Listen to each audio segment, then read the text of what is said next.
morning to you. Good morning all students, good morning to you. Hello everyone, welcome back with Teacher Evelyn. Nice to meet you by online learning today. We still learn tematik kelas 3 SD, tema yang kedua, subtema 1 pelajaran yang kedua, menyayangi tumbuhan dan hewan. In this video, we are going to talk about pesan dalam cerita dongeng, pengalaman berterima kasih. Kamu belajar di rumah bersama Teacher Evelyn. To start our lesson today, Mario will lead the prayer. You follow Mario. Let's pray. Lord Jesus, we thank you. Now we want to study. Please bless us and guide us. In the name of Jesus Christ, we pray to you. Amen. Amen. Thank you, Mario.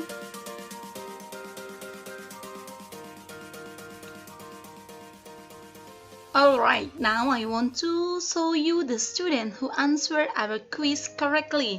Check your name.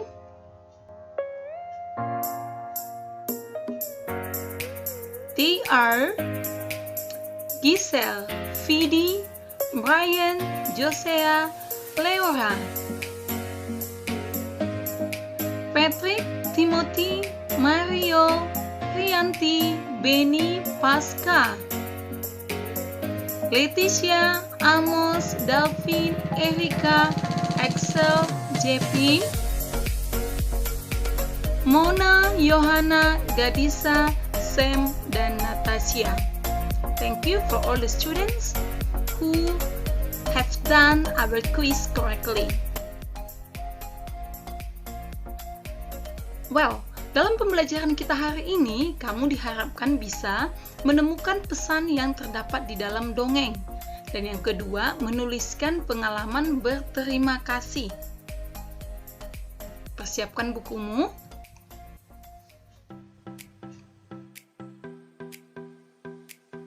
Oke anak-anak di rumah, kamu menjawab setiap pertanyaan yang Teacher Evelyn tanyakan ya, supaya membantu kamu untuk memahami pembelajaran kita.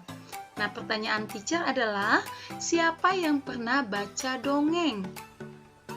Pernah nggak kamu baca dongeng? Pernah, teacher.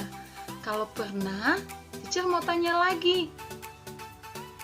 Coba sebutkan satu judul dongeng yang pernah kamu baca. Kamu pasti ingat kan?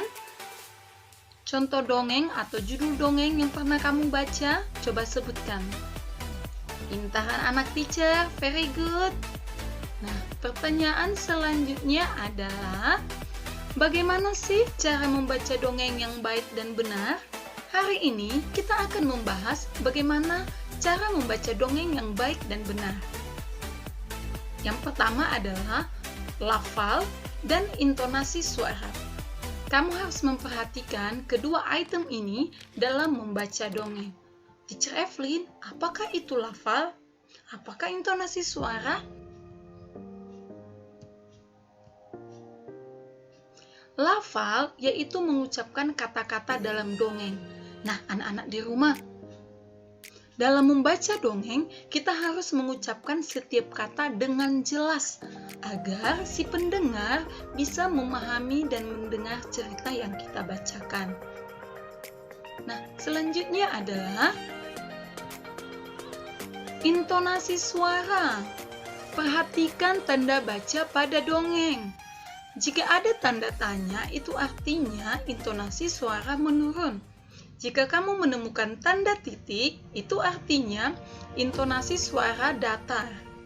Nah, bagaimana dengan tanda seru? Pada tanda seru, intonasi suara agak naik. Ingat ya anak-anak, intonasi suara dalam membaca dongeng.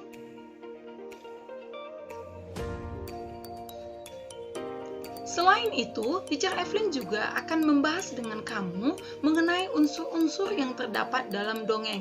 Apa sajakah itu, Teacher Evelyn? Coba perhatikan. Yang pertama, di dalam dongeng terdapat tema. Apakah itu tema? Tema itu adalah dongeng tersebut bercerita tentang apa, mengenai apa. Itu disebut tema. Nah, yang kedua adalah unsur yang kedua, latar. Apakah itu latar? Latar adalah tempat kejadian di mana cerita itu terjadi. Misalnya di hutan, di tepi sungai, itu adalah latar pada cerita. Selanjutnya, tokoh. Apa saja yang berperan dalam cerita tersebut, dalam cerita dongeng? Nah, yang selanjutnya adalah penokohan.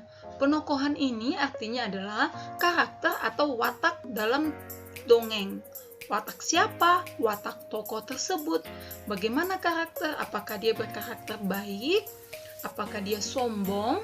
Apakah dia pemaaf? Nah, kemudian dan yang terakhir adalah, dan yang paling penting, pesan moral. Pesan moral ini adalah amanat atau nasihat bagi kita para pembaca. Nah, anak-anak di rumah, kamu sudah belajar mengenai unsur-unsur dalam dongeng.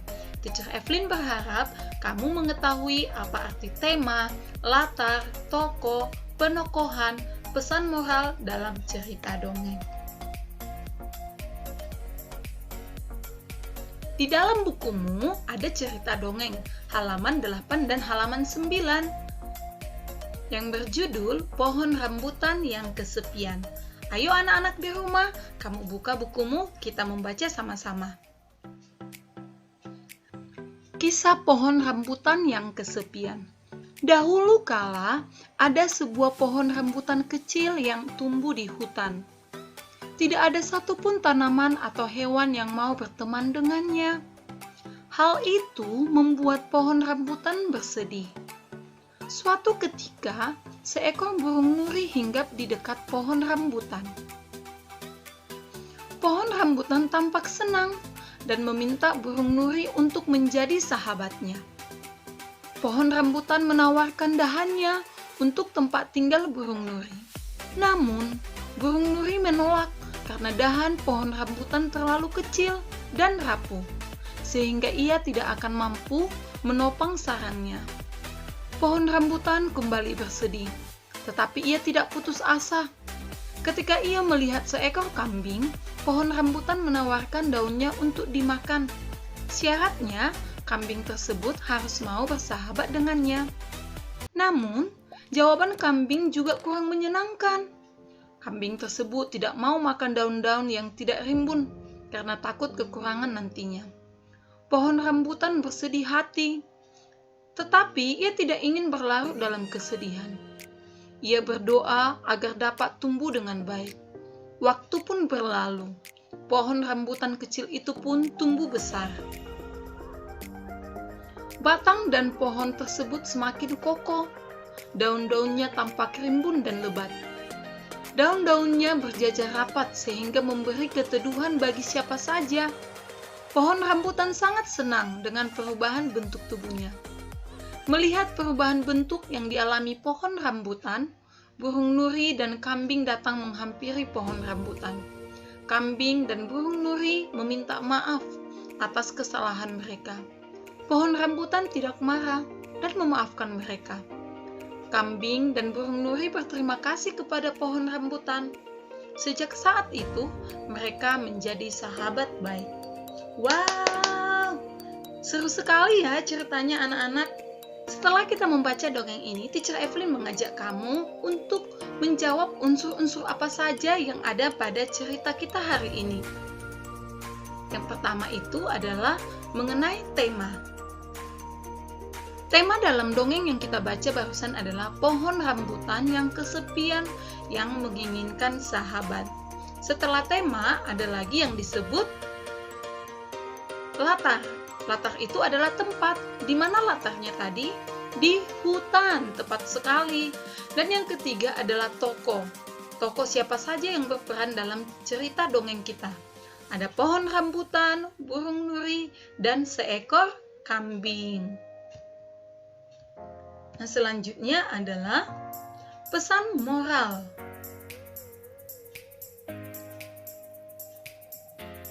Pesan moral dalam cerita tersebut adalah yang pertama, kita harus berteman kepada siapa saja.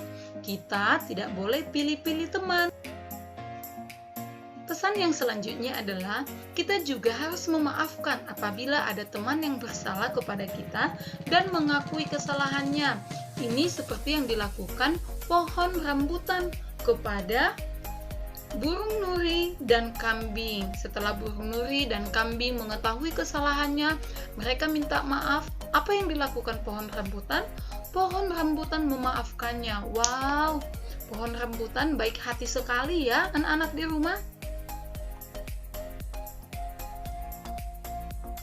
Pesan dongeng adalah sesuatu yang ingin disampaikan oleh penulis kepada pembacanya. Pesan dongeng biasanya berisi nasihat kepada pembaca agar dapat dilakukan dalam kehidupan sehari-hari. Ayo anak-anak, kita praktekkan dalam kehidupan sehari-hari.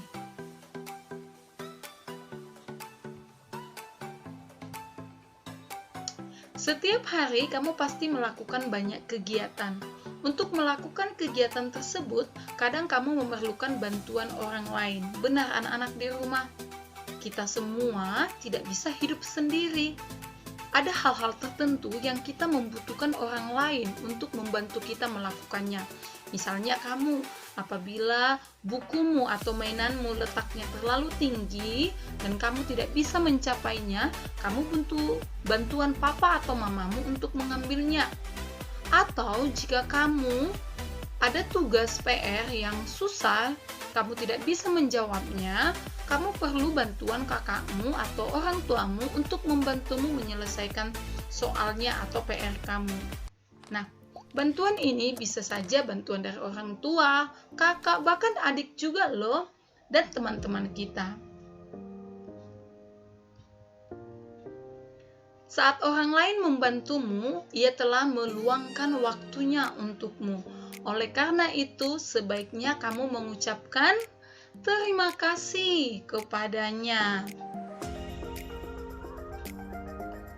Ucapkanlah terima kasih dengan santun anak-anak di rumah.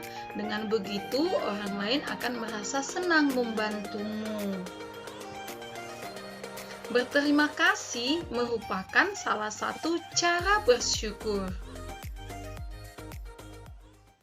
Selain berterima kasih kepada manusia, kita juga dapat berterima kasih kepada hewan dan tumbuhan. Bagaimana caranya? Yuk perhatikan. Yang pertama, memberi makan hewan dengan teratur. Itu merupakan cara berterima kasih kepada hewan. Membersihkan tubuh hewan secara teratur atau merawat hewan dengan baik, itu juga merupakan ungkapan terima kasih kita kepada hewan. Bagaimana dengan tanaman?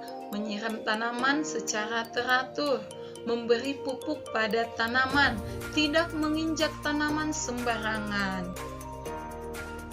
Apakah kamu pernah mengucapkan terima kasih anak-anak di rumah? Tuliskan pengalamanmu pada halaman 10. Baiklah anak-anak di rumah, itu saja pembelajaran kita hari ini. Terima kasih sudah belajar bersama Teacher Evelyn.